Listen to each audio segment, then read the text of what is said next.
वो मेरी थी, ये गलती मान लें कि हमारे आक्रांताओं ने गलती किया, वो क्या सौंप देंगे। थाती मेरी है, मेरे बाप की थाती है, उसे लेके रहूंगा, कोई भीख नहीं मांगता हूँ। हमको उनकी मस्जिद नहीं चाहिए, हमको हमारा मंदिर चाहिए। वो हमारा मंदिर कैसे देंगे, पहले हिंदू बने तब तो मंदिर में आएंगे। 70 साल से हिंदू समाज या संत समाज कहाँ था, ये आपको अनुकूल माहौल लगा इसलिए ये आवाज उठाई गई। देखिए, हम निरंतर करते रहे।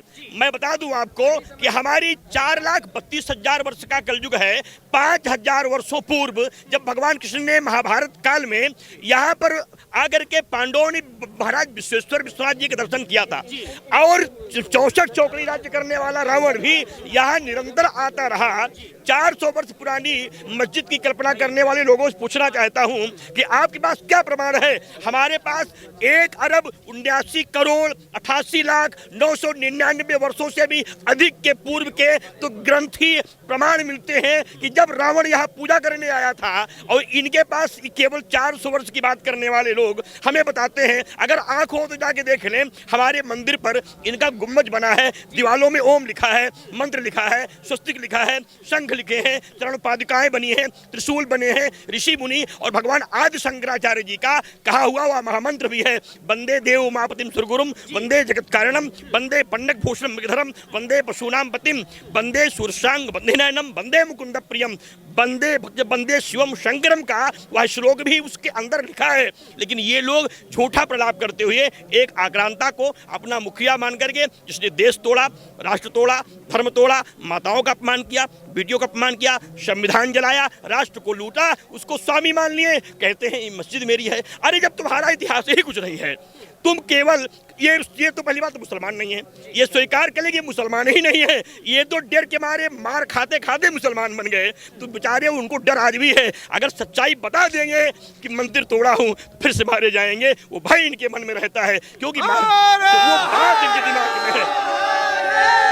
जब कोई व्यक्ति मारा जाता है तो डर बनी रहती है। ये मार मार के महाराज मुसलमान बनाए गए। अगर ये बता दें कि औरंगजेब ने मंदिर तोड़ा और यहाँ मूर्ति तोड़ी, माताओं से अपराध किया, तो हमारी बेत खुल जाएगी, हम फिर मारे जाएंगे, हमको आतंकवादी आगे मार डालेंगे। नहीं दिए ये स्वीकार कर लेंगे, ये बता देंगे महाराज कि हाँ हमने, हमारे आक्रांताओं ने मंदिर तोड़ा।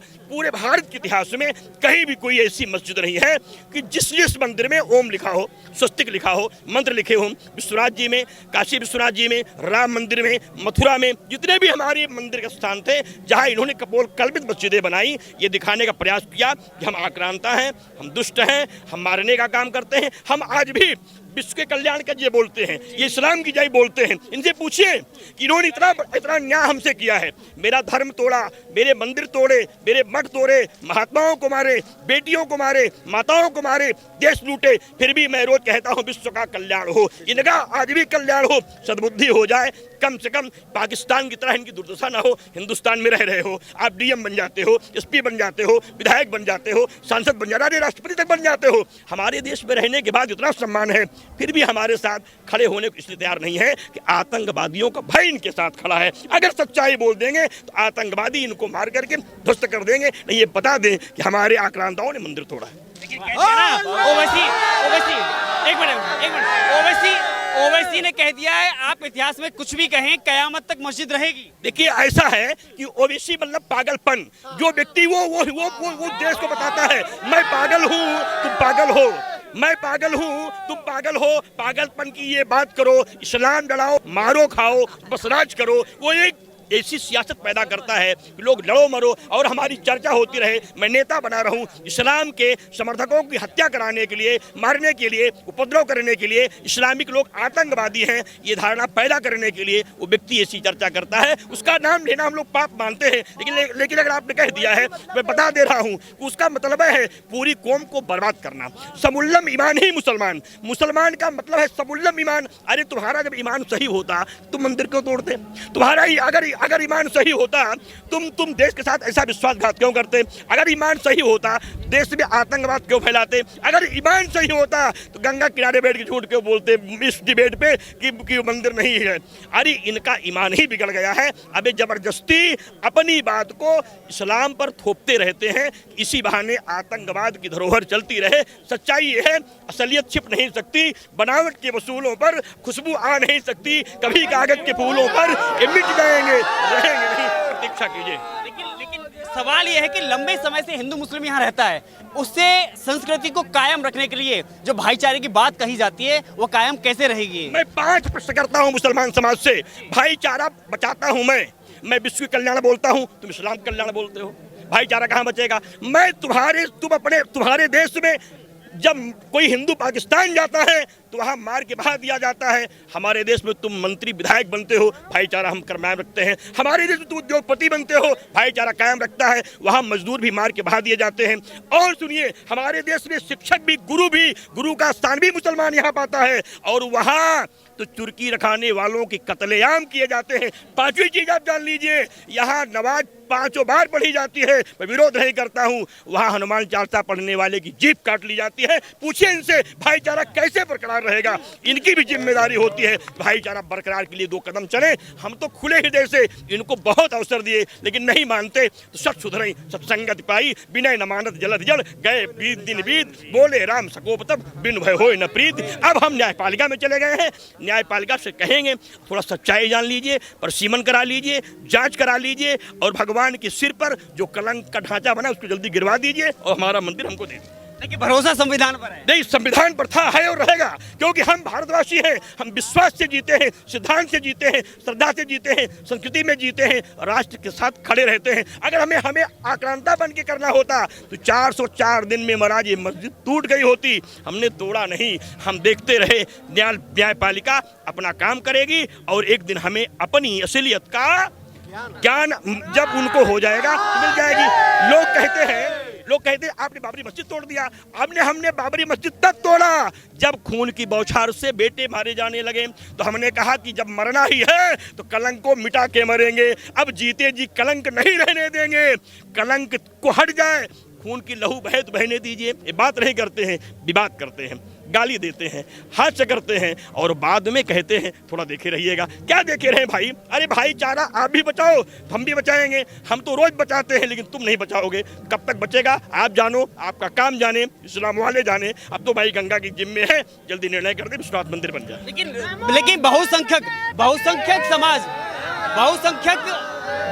समाज की आस्था का, उसके सद्भावना का, उसके धर्म का विश्वास न करना और सुप्रीम कोर्ट तक चले जाना कहां तक जायज लगता है? देखिए, हमारे देश में अल्पसंख्यक समुदाय के द्वारा, अल्पसंख्यक समुदाय जो है वो सदैव यह बात, जब अल्पसंख्यक लड़ पाया, जब लड़ता था तो मारा, वो जब ताकत में था तो मंदिर तोड़ा, मारा पीटा, कब्जा किया। अब कमजोर हुआ तो कोर्ट भाग के गया। इसी बहाने कुछ दिन तक नैया पार होती रहे। अरे कब तक झूठ का पहाड़ चलेगा? पानी की फुब्बारे कब तक बताए रहो कि शिवलिंग रहे? अरे भैया, शिवलिंग थी, शिवलिंग है, शिवलिंग रहेगी।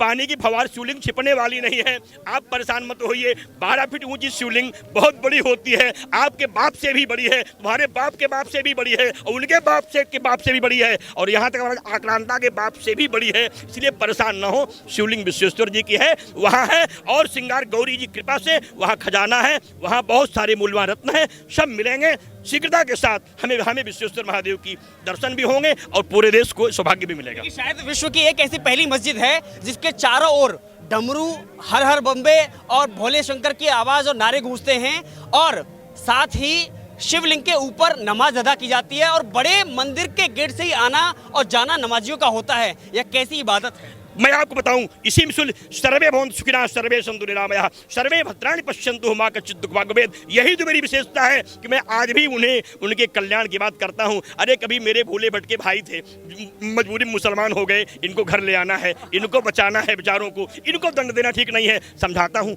चले आओ फिर से। राम सिंह थे, रहीम सिंह थे, मौलवी सिंह थे, चले आओ। कहाँ मुल्ला सिंह बनकर के परेशान हो? आप मेरे साथ चले आओ। पहले की तरह आपको त्रिपुण लगाऊंगा, चंदन लगाऊंगा, अपने साथ खिलाऊंगा, भारत माता की जय बुलवाऊंगा, और विश्वेश्वर महादेव की पूजा कर पुजारी भी बना दूंगा। चिंता मत करिए, आ जाइए, नवाज नहीं आरती कीजिए, कल्याण हो जाएगा। मुल्लाओं से देखिए, ये एक टिप्पणी बड़ी की आपने, मुल्ला शब्द का इस्तेमाल किया, लेकिन हिंदुओं में अखिलेश यादव जैसे व्यक्ति ये कहते हैं कि हिंदुओं की आस्था आज ऐसी बन गई है कि पीपल के नीचे लाल कपड़ा और एक पत्थर रख दीजिए, वही भगवान प्रकट हो जाए। देखिए, ऐसा है, अखिलेश जी पढ़े लिखे व्यक्ति हैं, लेकिन कभी कभी अपने पिता के संस्कारों में दबाव में आ जाते हैं। जब मुलायम सिंह घबराए तो गोली चलवा दिए। पूछा गया, अरे कहा मैं समझ नहीं पाया कि क्या कर रहा था, इतना दबाव और आतंकवादियों मुसलमानों का आ गया महाराज कि मैंने गोली चलवा दिया, पाप तो हो गया, लेकिन वोट के लिए सब कुछ किया था, सपोर्ट के लिए किया था। मेरी आस्था भगवान में है, हनुमान जी के व्रत रहता हूँ। अखिलेश जी भी हनुमान जी दर्शन करते हैं, विश्वनाथ जी भी आते हैं, गंगा नहाते हैं, लेकिन लोकसभा चुनाव है, बेचारे तड़फड़ा रहे हैं, एक आध सीट पा जाए, नहीं हार जाएंगे तो क्या करेंगे, कहीं कहीं वो भी ना हार जाएं। मुसलमान खुश रहो, हिंदुस्तान लड़ाते रहो, मारते रहो और लोगों को बिगाड़ते रहो, सही बात मत कहो। झूठे लेना, झूठे भोजन, झूठ चबेना वाली बात है। इन नेताओं को भगवान सद्बुद्धि दे, मेरी शुभकामना है। मैं तो सबका शुभचिंतक हूँ और चाहता हूँ वो भी जल्दी आए और भगवान का दर्शन करें। आखिरी सवाल, क्या आपको लगता है कि ऐसे समय में, ऐसे माहौल को देखते हुए मुस्लिम समुदाय को खुद इस जमीन को यानी ज्ञान वापी को हिंदुओं को सौंप देना चाहिए? नहीं, उनकी है नहीं, क्या सौंप देंगे, ये स्वीकार नहीं है। वो मेरी थी, ये गलती मान लें कि हमारे आक्रांताओं ने गलती किया, वो क्या सौंप देंगे। थाती मेरी है, मेरे बाप की थाती है, उसे लेके रहूंगा, कोई भीख नहीं मांगता हूँ, मेरी धरोहर है वो, मेरी आस्था है, वहां से कोई भिक्षुक नहीं हूँ, कोई थाती नहीं मांगता हूँ, हमें दे देंगे। मेरी थाती है, थी और रहेगी, भिखारी नहीं है। मेरा सिद्धांत नहीं, मेरी संस्कृति नहीं, मेरी आस्था है, और जो देश संविधान से चलता है उसके प्रमाण मेरे पास हैं। वो हमें क्या दे देंगे, जब उनका है नहीं क्या दे देंगे, जब किसी को तब तो दे देंगे। खिदौनी मेरे नाम की दे हमको देंगे, ये तो मजाक वाली बात है। हमको उनकी मस्जिद नहीं चाहिए, हमको हमारा मंदिर चाहिए। वो हमारा मंदिर कैसे देंगे, पहले हिंदू बने तब तो मंदिर में आएंगे। मुसलमान हो के मंदिर न देंगे दान। अगर वो सब लोग हिंदू बन जाएं तो हम उन्हें विश्वेश्वर महादेव मंदिर का पुजारी बना देंगे, ये मैं घोषणा करता हूँ। आपको लगता है कि वो छोड़ेंगे, उस पर कब्जा छोड़ेंगे, क्योंकि कहा है कि हमारी बाबरी को शहीद किया गया, अब सहन नहीं करेंगे, चाहे रोड पर आना पड़े, और पूरे देश के अल्पसंख्यक समुदाय से शाहीन बाग की तरह आंदोलन की एक चेतावनी भी दी है। देखिए, चेतावनी करने वाले लोग, हम 5 पांडवों की तरह भगवान का भजन कर रहे हैं। कौरव की बड़ी सेना है जो आतंकवाद करती है, लेकिन जो कृष्ण का गांडी उड़ता है सब अपने आप मरे हुए दिखाई पड़ते हैं। ये सब मरे मराए लोग हैं, आप चिंता मत कीजिए। लोगों को जो अपनी बेटी को, अपनी बहन को, अपनी माँ को, अपने भाई को कट्टरवाद सिखाए, कश्मीर से लेकर ये पूरे देश में आतंकवाद की शिक्षा दे, वो कैसे कल्याण की बात करेगा। हमारे यहाँ पूजा कल्याण के लिए होती है, उनके यहाँ नमाज आतंकवाद के लिए होती है। कैसे भाईचारा बनेगा। फिर भी समझा बुझा रहा हूँ, हो सकता है आने वाले समय में कुछ रावण के वंशज लोग सुधर जाएं और भगवान की कृपा से हमारे साथ आगे खड़े हो जाएं। तन पर शास्त्र भी है और शस्त्र भी है, क्योंकि इसकी माला को हम जप करके शास्त्र का अध्ययन करते हैं और उसके तहत चलते हैं, और एक तरफ शस्त्र है जो त्रिशूल है। दोनों का प्रयोग उपयोग कैसे? देखिए यार, हम आप बता दे भाई, ये तो सीधी सादी बात है कि शस्त्र है साधना के लिए, मारने के लिए नहीं। हम बता दें आपको, इसकी हम लोग पूजा करते हैं, उनको भी पूजा करनी चाहिए। उनके पास एक शस्त्र है, गोली बारूद, देश को मार देने के लिए। हमारा शस्त्र त्रिशूल है, जो त्रयशूल हरता है, पाप हरता है, रोग हरता है, शोक हरता है, धन देता है, लक्ष्मी देता है, मोक्ष देता है। पाकिस्तान बसे होते, दुर्गति हमारी ना होती। एक लोग पाकिस्तान चले गए, लौट के आने कहा मत जाना पाकिस्तान, वहां तो मुसलमानों को महाराज मरने के बाद कब्र की जगह नहीं मिलती। हिंदुस्तान बड़ा अच्छा है, कहा चुप रहो। कहा क्यों? अरे कहा आतंकवादी कहेंगे हिंदुस्तान की बड़ाई करते हो तो मार डालेंगे। सच्चाई जानते, अभी आपने सुना होगा जब विदेश में जब युद्ध शुरू हुआ रूस से और यूक्रेन से, तो पाकिस्तानी लोगों ने इंडिया का झंडा लगाया और सीमा पे आए, कहा अपने देश को हम धन्यवाद कह दीजिएगा। पाकिस्तान का झंडा मरने के बाद काम आता है, हिंदुस्तान का काम जान बचाने के काम आता है। तो इसलिए मैं कहता हूं हिंदुस्तान के मुसलमानों से नहीं, पूरे देश के मुसलमानों से आइए, स्वागत है, अभिनंदन है, विवाद मत कीजिए, बेकार की बात मत कीजिए। विश्वेश्वर महादेव जी जो है उस मस्जिद को छोड़ के अपने घर नमाज पढ़िए। कौन रोकता है? गलत बात प्रचार न की जाए। हम नमाजी का विरोध नहीं करते, नमाज का विरोध नहीं करते, मुसलमान का विरोध नहीं करते। विरोध करते हैं मंदिर तोड़ के मस्जिद बनाने का, विरोध करते हैं आतंकवाद की बात करने का, विरोध करते हैं हिंदू मुसलमान को मरवा डालने की बात करने का, विरोध करते हैं वंदे मातरम का विरोध करने का, और ये आजीवन करूंगा, कभी नहीं बंद करूंगा।